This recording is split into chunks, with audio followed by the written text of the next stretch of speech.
kami memulai bisnis ini dengan sederhana, di mana jitu menjadi filosofi kami yang berarti disiplin, jujur, inovatif, tekun dan ulet, selalu mengiringi setiap langkah usaha. Assalamualaikum warahmatullahi wabarakatuh.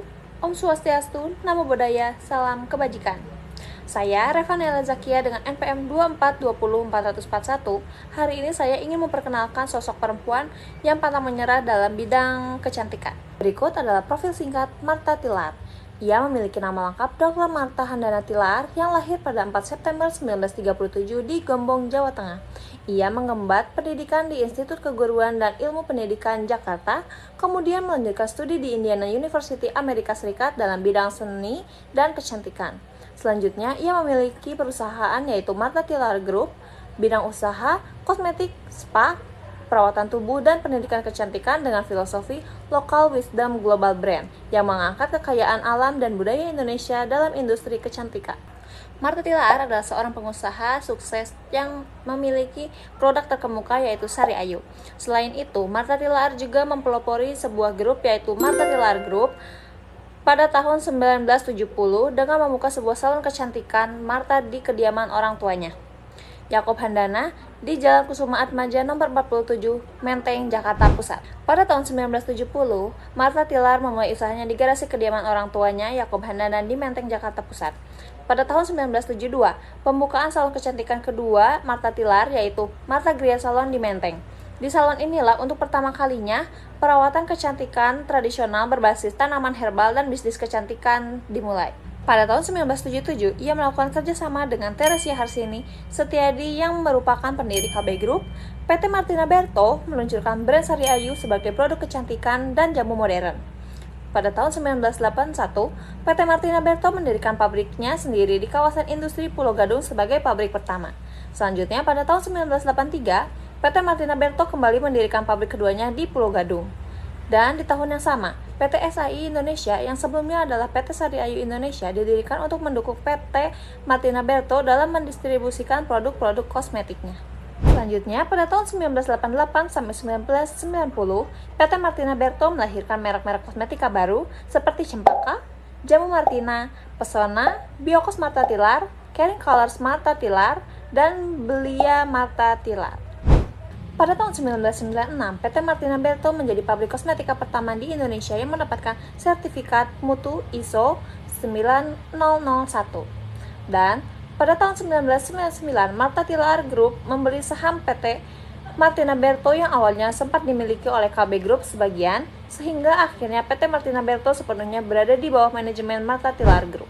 Selanjutnya, pada tahun 2001 hingga 2009, PT Martina Berto menambahkan merek-merek baru di segmen pasar berbeda yaitu Professional Artist Cosmetic atau PAC, Dewi Spa, Jamu Garden, dan sebagainya. Pada tahun 2010, Martha Tilaar Group memasuki usia 40 tahun. Dan pada tahun 2011, PT Martina Berto menjadi PT Martina Berto Tbk. Pada tahun yang sama, Martha Tilaar Group terpilih menjadi salah satu dari 55 perusahaan dunia yang menjadi anggota Global Compact Lead PBB di Davos, Switzerland. Hingga kini, Martha Tilaar Group terdiri atas 6 PT, yang pertama yaitu PT Martina Berto Tbk, yang kedua PT Sedevindo, yang ketiga PT Martha Beauty Gallery, yang keempat PT Cantika Puspa Pesona, yang kelima PT Creative Style Mandiri, yang keenam PT Kreasi Boga Primatama. Selanjutnya, strategi bisnis yang ia terapkan yaitu menggunakan kearifan lokal seperti memanfaatkan bahan alami Indonesia seperti rempah, tanaman obat, jamu, dan budaya tradisional sebagai bagian dari produk kecantikannya. Selain itu, pendidikan dan pemberdayaan, mendirikan sekolah kecantikan, pelatihan spa, mendukung perempuan agar mandiri. Selanjutnya, branding dan identitas yang kuat, yaitu menekankan bahwa kecantikan Indonesia memiliki identitasnya tersendiri, bukan sekedar meniru budaya barat. Selanjutnya, sertifikasi dan kualitas, membangun pabrik modern, memperoleh sertifikasi mutu, menjamin bahwa produk bukan hanya tradisional tapi juga profesional.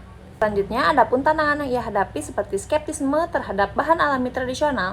Awalnya, masyarakat dan pasar meremehkan bahwa Bahan tradisional bisa setara dengan produk modern. Contohnya, saat ia kuliah di Amerika Serikat, guru mengarahkan beliau untuk meneliti kecantikan lokal Indonesia.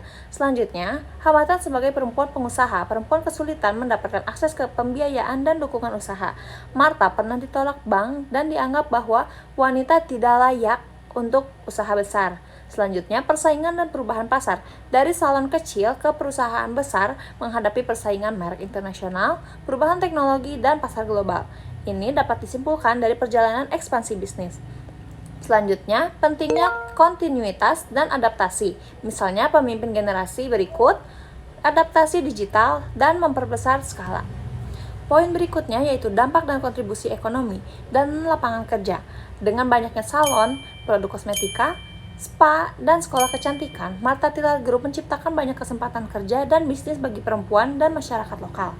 Budaya dan identitas nasional mengangkat konsep kecantikan yang berbasis budaya Indonesia dan jamu sebagai bagian dari identitas, dan mendapatkan penghargaan nasional kebudayaan.